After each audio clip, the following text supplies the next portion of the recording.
podcast. This is where we take a 360-degree look at how people and organizations develop and grow. My name's John Losi, and I'm your host. So the other day, I was driving around, and as I drive, I like to listen to podcasts. And this particular podcast was interviewing a man named David Dunning. And he's a psychologist that in 1999, he and his graduate assistant, a guy named Kruger, did a study where they had people take a test. As they walked out of the test, they asked them, "How do you think you did?" And then they compared how they thought they did to how they really did. And what they found was that the people walked out, and the ones who got in the lowest percentile, we're talking 10 and 20% percentile, tended to estimate their ability up in the 70 and 80%. So they all thought that they did much better than they actually did.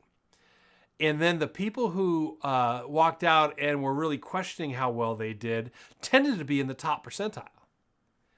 So they dug into this. They did this study over and over again, and it just held true that the people who estimated themselves doing really well didn't do very well at all.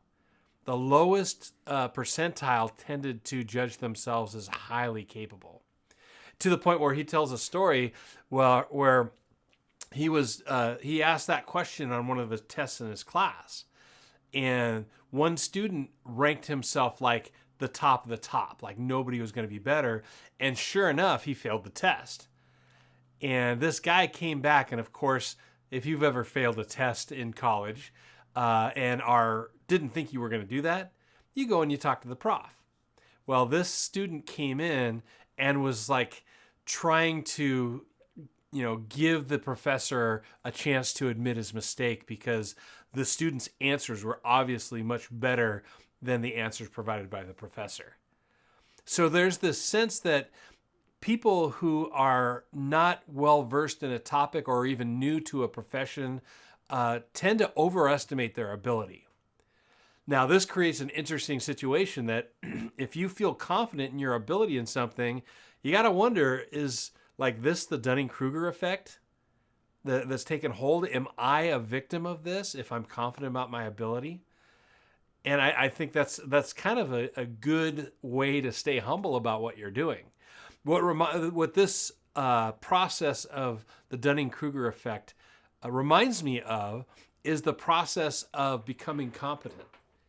Many of you may have heard of the steps in becoming competent or the steps in learning. I heard them like this, that at first you're unconsciously incompetent. You don't know what you don't know.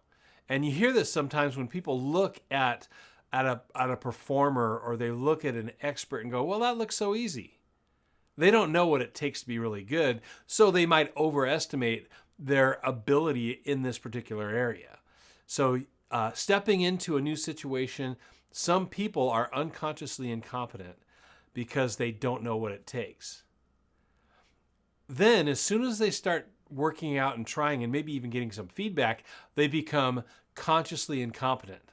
It means they now know that they don't know, and that the urgency to learn increases, and their estimate of their ability decreases.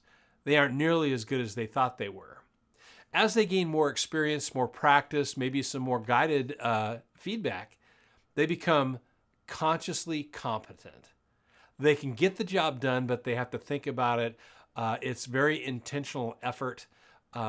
They are just exiting the incompetence, and they're realizing that, man, if I really put my brain to this, I can get it done. They're not overestimating either their incompetence or their competence. They know where they're at, and they have to think about it. Then as you practice something over and over and over and over again, you begin to ingrain that in who you are, and you become unconsciously competent. And you can't really remember why it works. You know just that it works.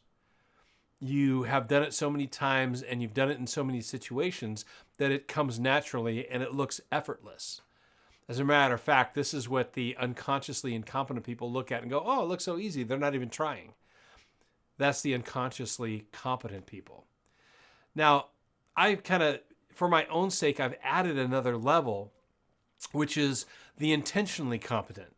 It means that you can go back and reflect on what works and what doesn't, and you become purposefully and intentionally competent about what you do, and you're able to go into new and novel situations and maintain your competency.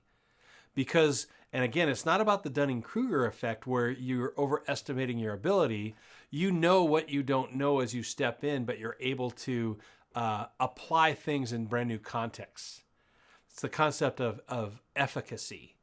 You've been successful in other areas, and you're present enough to know how to take those skills and apply them in a new context. So that's kind of, as I think about the Dunning-Kruger effect, it's one of these things that when you hit reality, you better admit your lack of ability. Unlike that student that went to the professor who was convinced the professor was wrong, the expert was wrong, the unconsciously competent or intentionally competent performer was wrong. So many people are unwilling to hear the gaps that they don't know. And you know where I find this a lot is with consultants and so-called experts. Now, the experts walk into a room and look for things to confirm their expertise. They're putting things in the context of what they already know, and it may not fit. And I've seen many leaders and experts that do this, and they come in and basically find a way to fit their experience into a new context. If it fits, it works great. But if it's new and novel, it doesn't work at all. But you know, the best leaders that I've worked with, both as an employee, as a subordinate, but also as a coach and a consultant, the very best professionals are the ones that cultivate this beginner's mentality.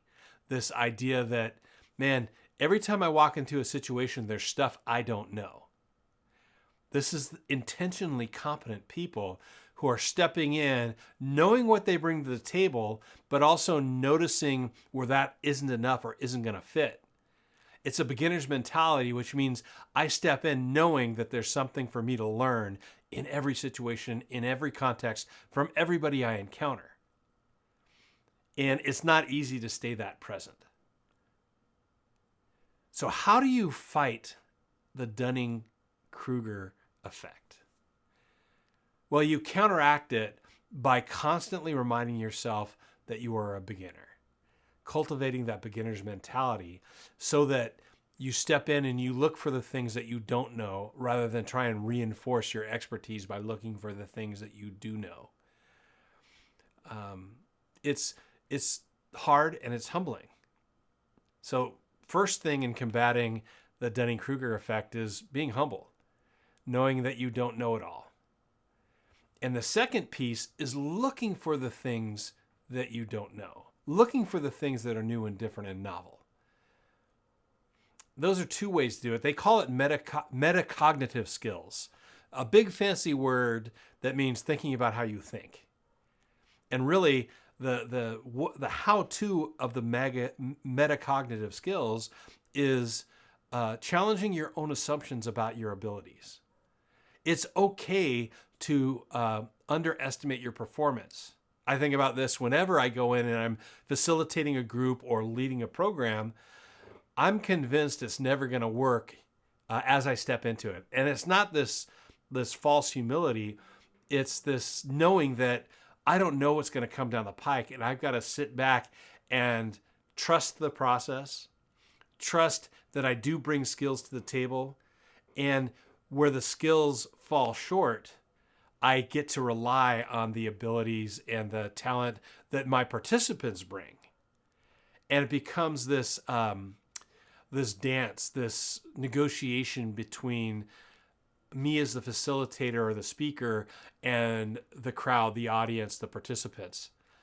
I know that together we can do amazing things in new and novel situations, partially because I want to find the limits of my skills and then solicit the help from everybody in the room to make it happen.